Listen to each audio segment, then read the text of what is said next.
नमस्कार दोस्तों, मैं आपका दोस्त अनिल सोलंकी। मेरे YouTube मंच लाउड जाट वॉइस में आप सबका स्वागत है। दोस्तों, आज का मेरा विषय है कि हरियाणा के अंदर जाट और गैर जाट 35 वर्षीय एक की राजनीति का जो गुब्बारा फुलाया गया है, जो झूठ का एक महल खड़ा किया गया है, उसमें कितना दम है। आज मैं आपको आंकड़ों के साथ बताऊंगा कि ये बिल्कुल झूठा नैरेटिव हरियाणा के अंदर गढ़ा गया है कि हरियाणा का समाज राजनीतिक रूप से 35 वर्षीय एक में डिवाइड है और हरियाणा के अंदर जाट और गैर जाट की राजनीति इस समय हो रही है। तकनीकी रूप से भले ही भाजपा ने ये चुनाव जीत लिया है, लेकिन ये जो नैरेटिव है 35 वर्षीय एक का, ये कितना झूठा है, ये मैं आज आपको आंकड़ों के साथ समझाऊंगा। बशर्ते कि आप वीडियो में अंत तक बने रहें। एक एक चीज की बारीकी आपको समझाऊंगा और आज के वीडियो को देखने के बाद आप ये बात जान जाएंगे कि हरियाणा का समाज आज भी यूनाइटेड है, उसमें कोई जातिवाद नाम की चीज नहीं है। तो सबसे पहले बात करते हैं दो बड़ी पार्टी, भारतीय जनता पार्टी और कांग्रेस की। तकनीकी रूप से भारतीय जनता पार्टी को 48 सीटें मिली हैं, वो चुनाव जीती है, उसकी सरकार बनी है। तकनीकी रूप से कांग्रेस को 37 सीटें मिली हैं, वो विपक्षी दल है। लेकिन उनके अगर आप वोटों का अंतर देखें, भारतीय जनता पार्टी को 2024 के विधानसभा चुनाव में 55,48,800 वोट मिले हैं, यानी 39.90%। कांग्रेस को 54,30,600 वोट मिले हैं, यानी 39.9%। दोनों के वोट में 0.81% का अंतर है, केवल 1% से भी कम का। और वैसे 1,18,200 वोटों का अंतर है, यानी कि कांग्रेस को भाजपा से 1,18,200 वोट कम मिले हैं। इसके अलावा ऐसी तकरीबन 15 सीटें हैं जहां पर कांग्रेस भारतीय जनता पार्टी से 1,000, 2,000, 3,000, 4,000, 5,000 के अंतर से चुनाव हारी है। अगर कांग्रेस को 22,000 वोट और मिल जाते, अगर वो 22,000 वोटों का जुगाड़ और कर लेती, तो चुनावी तस्वीर कुछ और ही होती। आज बहुमत कांग्रेस के पास होता। अब मैं आपको बताता हूं कि कांग्रेस और भाजपा के अलावा ये जो वोट है ये कहाँ गया है। आज भी भारतीय जनता पार्टी को जो वोट मिला है वो 40% से भी 0.10% कम है। तो इसका मतलब हरियाणा के अंदर 60% वोट भारतीय जनता पार्टी के खिलाफ पड़ा है। आज भी हरियाणा का जो मेजोरिटी ऑफ द पीपल है, बहुसंख्यक समाज, यानी बहुसंख्या जो हरियाणा के समाज की है, वो भारतीय जनता पार्टी को वोट नहीं देती है। और हरियाणा के अंदर जो मतदान हुआ है वो केवल 65% मतदान हुआ था। 35% वोट लोगों ने तो वोट ही नहीं डाला। तो इसका मतलब वो लोग किसी भी पार्टी को पसंद नहीं करते। उन 35% लोगों को अगर हम एक साइड में रख दें और जिन लोगों ने वोट डाला उनके वोट की भी अगर हम बात करें, तो उसमें भी भारतीय जनता पार्टी के खिलाफ 60% से भी ज्यादा वोट पड़ा है, 60.9%। तो अब मैं इस बात को आपको समझाने की कोशिश करता हूं कि जो लोग ये बात कहते हैं कि इस समय कांग्रेस पार्टी खाली एक जाति की पार्टी बन गई है और भारतीय जनता पार्टी को 35 जाति वोट देती हैं, इस बात में कितनी सच्चाई है और ये कितना बड़ा झूठ लोगों के सामने परोसा जाता है, मीडिया के द्वारा भी और अन्य यूट्यूब चैनल्स के द्वारा भी। क्योंकि जो टोटल वोट पड़े हैं उसका 60% वोट आज भी भाजपा के खिलाफ पड़ा है। और वो वोट कैसे बिखरा है ये मैं आपको समझाने की कोशिश करता हूं। जो निर्दलीय उम्मीदवार खड़े हुए थे इस चुनाव में, उन निर्दलीय उम्मीदवारों को 16,17,249 वोट टोटल मिले हैं और कुल पड़े वोटों का 11.64% वोट उन्होंने लिया है और 3 सीटें भी निर्दलियों ने जीती हैं। उसके बाद जो कुल पड़े वोट हैं उसका तीसरा सबसे बड़ा जो चंक लिया है, first BJP, second Congress, third निर्दलीय, और जो चौथा सबसे बड़ा चंक जिसने लिया उस पार्टी का नाम है Indian National Lokdal. Indian National Lokdal को 5,75,192 टोटल वोट मिले हैं, जो कुल पड़े वोटों का 4.14% है। और इंडियन नेशनल लोकदल ने 2 सीटें भी जीती हैं। और इसके बाद में 5वें नंबर पर आम आदमी पार्टी आती है, उसको 2,48,455 वोट मिले हैं, यानी 1.79, और इसको कोई सीट नहीं मिली। 1.79% इसको वोट मिला है। जननायक जनता पार्टी को 1,25,022 वोट मिले हैं तथा इसको 0.79% वोट मिला है। और नोटा को भी 53,300 वोट मिले हैं, 0.38% वोट। इस तरीके से जो 60% वोट भाजपा के खिलाफ पड़ा है वो इतनी जगह पर बिखर गया है। एक जमाना होता था भाइयों, जो राजनीति आज भारतीय जनता पार्टी कर रही है या करते हुए दिखना चाहती है, जो लोगों के सामने एक नैरेटिव बिल्ड करना चाहती है कि हम 35 जात की पार्टी है, कांग्रेस खाली एक ही जाति की पार्टी है, ऐसा ही कुछ एक जमाने में कांग्रेस करती थी। और उनका चेहरा होता था चौधरी भजनलाल, जो तकनीकी रूप से जाट नॉन जाट की राजनीति करते थे, लेकिन बाद में जब लोगों को पता चला कि ये तो खुद ही जाट हैं, और ये आइडेंटिटी भी उन्होंने खुद ही जनता के सामने सन 2004 के अंदर अपनी पेश की थी। तो इस राजनीति के सहारे वो चुनाव जीत भी जाते थे, वो 3 बार मुख्यमंत्री भी बने, और अलग अलग सीट 3 सीटों से वो लोकसभा का भी चुनाव जीते, हिसार, फरीदाबाद और इसके अलावा मेरे ख्याल से करनाल से। लेकिन एक चुनाव जीतने के बाद अगले चुनाव में वो फिर से हार जाते थे। उनकी ये राजनीति एक चुनाव तक सीमित होती थी, अगले चुनाव में वो चुनाव हार जाते थे। लेकिन अब ऐसा क्या हो गया कि भारतीय जनता पार्टी लगातार 3 बार से चुनाव जीतती आ रही है, ये भी मैं आपको समझाऊंगा। अब मैं आपको बताता हूं कि ऐसी कितनी सीटें हैं जो निर्दलियों ने और इंडियन नेशनल लोक दल के उम्मीदवारों ने, जहां पर कांग्रेस का खेल बिगाड़ा है। अगर ये निर्दलीय उम्मीदवार ना खड़े होते, इनको कांग्रेस मैनेज कर लेती, बिठा देती या इन्हीं को टिकट दे देती, तो आज कौन सी तस्वीर होती। और अगर उसका गठबंधन इंडियन नेशनल लोक दल के साथ हो जाता तो तस्वीर क्या होती। तो ऐसी 30 सीटें हैं मेरे भाइयों। 17 सीट पर इंडियन नेशनल लोक दल ने 10,000 से लेकर 60-70 हजार तक वोट प्राप्त किए हैं, और 13 सीटों पर निर्दलियों ने 10,000 से लेकर 50-60 हजार तक वोट प्राप्त किए हैं। अगर ये सारे वोट एक जगह पर गिर जाते, जो निर्दलियों को मिले हैं, जो इंडियन नेशनल लोक दल को मिले हैं, और जो आम आदमी पार्टी को मिले हैं, अगर ये और कांग्रेस को मिले हैं, ये सारे वोट अगर एक जगह पर गिर जाते तो आज भारतीय जनता पार्टी की वो हालत होती जो 2 बार दिल्ली के विधानसभा चुनाव में हुई है। जितना वोट आज हरियाणा में इसको भारतीय जनता पार्टी को मिला है, 39.90% के आसपास, इतना ही वोट उसको दिल्ली के अंदर 2015 और 2020 के चुनाव में मिला था। लेकिन उसकी सीटें 3 और 8 आती थी, क्योंकि बाकी का सारा वोट आम आदमी पार्टी को एक तरफा मिल जाता था। और हरियाणा में ये हुआ है कि भारतीय जनता पार्टी को माइनॉरिटी वोट मिला है, 40% से भी कम, और 60% वोट उसके खिलाफ पड़ा है, लेकिन फिर भी उसकी सरकार बन गई। अब मैं आपको बताता हूं अलग अलग सीटों का समीकरण। सबसे पहले आ जाते हैं निर्दलियों पर। निर्दलियों ने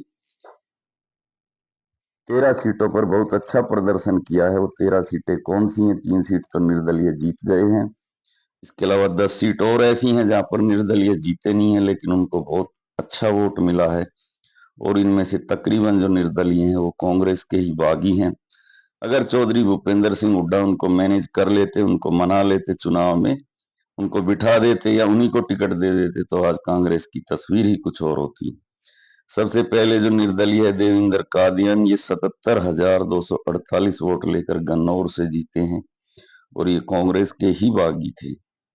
दूसरे राजेश जून, ये बहादुरगढ़ से 41,542 वोट लेकर जीते हैं, और ये भी कांग्रेस के ही बागी उम्मीदवार थे। तीसरी सावित्री जिंदल हैं, जो 49,231 वोट लेकर हिसार विधानसभा से जीती हैं, ये भारतीय जनता पार्टी की बागी हैं। यही एकमात्र हैं जो भारतीय जनता पार्टी से बगावत करके चुनाव जीती हैं। अदरवाइज जितने भी निर्दलीय खड़े हैं वो सब कांग्रेस के ही बागी उम्मीदवार हैं। अब ये 3 तो जीते हैं, और जो चुनाव हार गए लेकिन वोट उनको बहुत अच्छे मिले, उनके भी नाम अभी मैं आपको बताने वाला हूं। नंबर 1, चित्रा सरवारा, जो कि अंबाला कैंट से 52,581 वोट लेकर भी चुनाव हार गई। ये चौधरी निर्मल सिंह की बेटी हैं। और पिछले विधानसभा चुनाव में भी इनको इतना ही वोट प्राप्त हुआ था अंबाला कैंट सीट से। इनके पिताजी अंबाला सिटी वाली सीट से चुनाव जीते हैं और ये अंबाला कैंट से टिकट मांग रही थी, इनको टिकट नहीं मिला, इसकी वजह से निर्दलीय खड़ी हो गई और इन्होंने 52,581 वोट लिए। अगर कांग्रेस इनको टिकट दे देती तो अनिल विज कभी भी चुनाव नहीं जीत सकते थे। दूसरे नंबर पर है वीरेंद्र घोगड़िया। ये उचाना कला से 31,456 वोट लेकर चुनाव हार गए हैं और इस सीट पर जो कांग्रेस के ऑफिशियल उम्मीदवार थे चौधरी वीरेंद्र सिंह के बेटे ब्रजेंद्र सिंह, वो केवल 32 वोटों से चुनाव हार गए। कल्पना कीजिए कि कांग्रेस का ऑफिशियल उम्मीदवार 32 वोटों से हार रहा है और कांग्रेस के बागी उम्मीदवार को तकरीबन 32,000 वोट मिल रहे हैं। कितना बड़ा कॉन्ट्रोडिक्शन है मेरे भाइयों। तीसरा हर्ष छिकारा, ये गोहाना सीट से 14,761 वोट लेकर चुनाव हार गए हैं। इसी सीट पर एक और बागी थे राजवीर दहिया, इनको भी 8824 वोट मिले हैं। अगर और ये दोनों ही कांग्रेस के बागी थे, अगर इन दोनों के वोट जोड़ दिए जाएं तो 23-24 हजार वोट बनते हैं। जबकि यहाँ से जो अरविंद शर्मा जो चुनाव जीते हैं वो 14-15 हजार से भी कम वोट से, मेरे ख्याल 10,000 वोट से ही चुनाव जीते हैं। तो अगर कांग्रेस इनको बिठा देती तो यहाँ पे क्या तस्वीर होती। चौथे नंबर पर जसवीर देसवाल है जो 20,401 वोट लेकर चुनाव हार गए सफीदो सीट से, जहां से राम कुमार गौतम चुनाव जीते हैं। और इसी सीट पर एक और बागी खड़े थे बच्चन सिंह आर्य, उनको भी 9,000 वोट प्राप्त हुए हैं। आप अंदाजा लगाइए कि इन दोनों के वोट अगर जोड़ दिए जाए तो 30,000 के करीब इन्होंने वोट लिए हैं। पांचवी सीट है राजकुमार शर्मा जो राई सीट से 12,112 वोट लेकर चुनाव हार गए हैं। और उसके बाद में छठी सीट है सोमवीर घसोला, ये बारडा सीट से 26,401 वोट लेकर चुनाव हारे हैं। सातवीं सीट है शशि रंजन परमार जो 16,107 वोट लेकर तोसाम से चुनाव हारे हैं। आठवीं सीट है कल्याण सिंह की जो 20,500 वोट लेकर सोना से चुनाव हारे हैं। नौवीं सीट है रविंद्र माछरौली की जो 21,400 वोट लेकर समालका से चुनाव हारे हैं। और 10वीं सीट है सतीश भाना की जो 40,400 वोट लेकर पुंडरी से चुनाव हारे हैं। और 11वीं सीट है विजय जैन की जो 43,200 वोट लेकर पानीपत ग्रामीण से चुनाव हारे हैं। 12वीं सीट है सतीश घसोला जो 26,300 वोट लेकर बगरा से चुनाव हारे हैं। और 13वीं सीट है शारदा राठौड़ की जो 45,500 वोट लेकर बल्लभगढ़ से चुनाव हारी हैं। तो भाइयों 13 ये और 3 वो जो चुनाव जीत गए, तो टोटल 16 निर्दलीय हैं जिन्होंने आउटस्टैंडिंग परफॉर्मेंस किया है। और इन सारे निर्दलियों के अगर वोटों को हम जोड़ें तो 16,17,249 वोट इन लोगों ने प्राप्त किया है, जो कुल पड़े हुए वोटों का 11.64% है। अब मैं आपको इंडियन नेशनल लोकदल के उम्मीदवारों के बारे में बताता हूं। इन्होंने बहुत अच्छे वोट प्राप्त किए, सीट भले ही 2 जीती हो, लेकिन अगर ये सारे जो वोट हैं जो इंडियन नेशनल लोकदल को मिले हैं, अगर इनका अलायंस कांग्रेस से होता तो आज हरियाणा की दूसरी ही तस्वीर होती। इंडियन नेशनल लोकदल के 17 उम्मीदवार ऐसे हैं जिन्होंने बहुत सारे अच्छी सीटों पर बहुत बढ़िया प्रदर्शन किया है। सबसे पहले जो उन्होंने 2 सीटें जीती हैं, आदित्य चौटाला ये उनके भाई हैं, अभय चौटाला के चचेरे भाई हैं। इन्होंने 56,500 वोट लेकर डबवाली सीट जीती है। अभय चौटाला के भाई अर्जुन चौटाला ने 43,914 सीट लेकर वोट लेकर रानिया की सीट जीती है। उसके बाद अभय चौटाला 62,865 वोट लेकर भी एलनाबाद से चुनाव हार गए हैं। तो 62,865 वोट बहुत अधिक वोट होते हैं। उसके बाद चौथी विद्या रानी है जो 46,200 वोट लेकर नरवाना से चुनाव हार गई हैं। पांचवें दिलबाग सिंह है, ये वे चौटाला की समधी हैं जो 36,800 वोट लेकर यमुनानगर से चुनाव हार गए हैं। छठे रामपाल माजरा हैं जो 19,500 वोट लेकर कलायत से चुनाव हारे हैं। साथ में गुरतेज सिंह है जो 25,200 वोट लेकर कलावली से चुनाव हारे हैं। आठवीं सुनैना चौटाला है जो 10,500 वोट लेकर फतेहाबाद से चुनाव हारी हैं। और साथ में गुरतेज सिंह है जो 25,200 वोट लेकर कलावली से चुनाव हारे हैं। और आठवीं सुनैना चौटाला जो 10,500 वोट लेकर फतेहाबाद से चुनाव हारी हैं। इसके अलावा कुणाल करण है जो 10,200 वोट लेकर टोहाना से चुनाव हारे हैं। बलराज सिंह है जो 11,500 वोट लेकर उकलाना से चुनाव हारे हैं। और बहादुरगढ़ से शीला राठी हैं जो 18,300 वोट लेकर बहादुरगढ़ से चुनाव हारी हैं। ये नफे सिंह राठी जी की पत्नी हैं। 12वें नगेंद्र भडाना है जो फरीदाबाद से 30,600 वोट लेकर एनआईटी फरीदाबाद से चुनाव हारे हैं। इसके अलावा 13वीं संजना सतरोड हैं जो 30,300 वोट लेकर बरवाला से चुनाव हारे हैं। 14वें सुरेंद्र लाठर हैं जो 10,300 वोट लेकर जुलाना से चुनाव हारे हैं। 15वें ताहिर हुसैन है जो 45,200 वोट लेकर नूह से चुनाव हारे हैं। और 16वें तैयब हुसैन है जो 38,500 वोट लेकर हथीन से चुनाव हारे हैं। और 17वें मोहम्मद हबीब हैं जो 15,500 वोट लेकर फिरोजपुर झिरका से चुनाव हारे हैं। आईएनएलडी के जो टोटल वोट है वो 5,75,192 वोट हैं जो कुल पड़े वोटों का 4.14% बनता है भाइयों। तो ये सब बताने का मेरा मकसद ये है कि जो लोग ऐसा नैरेटिव बना रहे हैं, ऐसा दिखा रहे हैं कि हरियाणा का समाज एक बटा हुआ समाज है, राजनीतिक रूप से 35 वर्षीय एक में उससे बड़ा झूठ कोई हो नहीं सकता। वो झूठ इस प्रकार से है कि जो लोग ये कहते हैं कि कांग्रेस को वोट खाली जाट देते हैं और बाकी 35 जाति भाजपा को वोट देती हैं, तो मेरे भाइयों जाटों की कितनी जनसंख्या हरियाणा में होगी? 25% हिंदू जाट, 5% सिख जाट। लेकिन सिख जाटों को भी अगर इसमें ना जोड़े, 25% की ही बात करें, तो अगर उनकी ये बात मान भी ली जाए, हालांकि जाटों का वोट भी 4-5 जगह पे जाता है। कुछ जाट कांग्रेस को वोट देते हैं, कुछ इंडियन नेशनल लोकदल को देते हैं, कुछ निर्दलियों को देते हैं, कुछ आम आदमी पार्टी को देते हैं और भाजपा को भी बहुत सारे जाट वोट देते हैं। तो इस प्रकार कांग्रेस को तो मेरे ख्याल से उस 25% में से मुश्किल से 13-14% वोट ही मिलता है। लेकिन लोगों की बात को अगर ये सच भी मान लिया जाए कि पूरे के पूरे 25% जाटों ने कांग्रेस को वोट दिया, तो उसके बावजूद भी जो इसके भाजपा के खिलाफ 60% वोट पड़ा है, उसमें से अगर जाटों का 25% वोट आप माइनस भी कर दो तो 35% वोट जो भाजपा के खिलाफ पड़ा है वो तो गैर जाटों का ही वोट है। तो फिर ये कैसे कहा जा सकता है कि हरियाणा का समाज जाट और गैर जाट में डिवाइड है?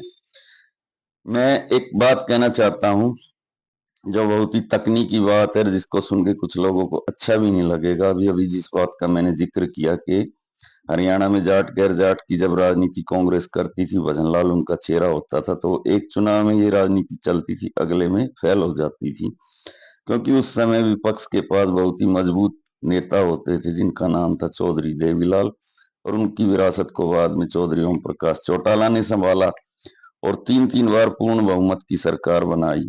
आज भारतीय जनता पार्टी के सामने ऐसा मजबूत चेहरा नहीं है। चौधरी भूपेंद्र सिंह हुड्डा के अंदर वो काबिलियत नहीं है कि वो इनकी नफरत की राजनीति को, बांटने की राजनीति का जवाब दे सकें। अगर चौधरी भूपेंद्र सिंह हुड्डा थोड़ा सा अपना अहंकार कम करते और गठबंधन के अंदर आम आदमी पार्टी, इंडियन नेशनल लोकदल को शामिल कर लेते और जो बागी खड़े थे उनको मना लेते या उन्हीं को टिकट दे देते, तो आज कांग्रेस की हरियाणा में सरकार होती और इतने जबरदस्त बहुमत के साथ होती कि भारतीय जनता पार्टी के पास 10 विधायक भी नहीं होते। तो भाइयों, वीडियो कैसा लगा कमेंट करके जरूर बताएं। जो भाई अभी अभी मेरे चैनल से जुड़े हैं वो चैनल को सब्सक्राइब करें, वीडियो को ज्यादा ज्यादा लाइक करें, कमेंट करें और अपने ग्रुप में शेयर करें। मैं आपका भाई अनिल सोलंकी आज का वीडियो समाप्त करने की आपसे इजाजत चाहता हूं। धन्यवाद भाइयों, आपका दिन शुभ हो।